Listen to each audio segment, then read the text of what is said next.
how to take screenshot on iPad. Hey everyone, welcome back to the channel. If you are new here, don't forget to hit the subscribe button and turn on the notification bell to not miss any updates. So today I'm going to show you two ways on how to take screenshot on your iPad. It's really simple, so let's dive right in. First things first, the easiest method is to swipe up your finger from the very bottom left of the iPad screen, and then you can take a screenshot. Just put your finger on the bottom left and then swipe up.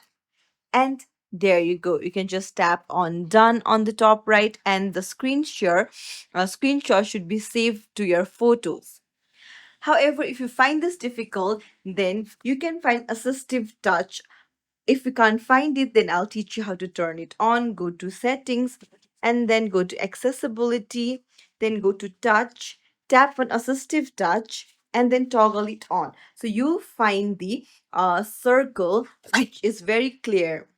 So you'll have to tap on it, and then you'll need to go to device and then tap on more, and there you'll find the screenshot option. Tap on it, and that's it. If you found this tutorial helpful, don't forget to like and subscribe to our channel for more tips and tricks. Thank you for watching.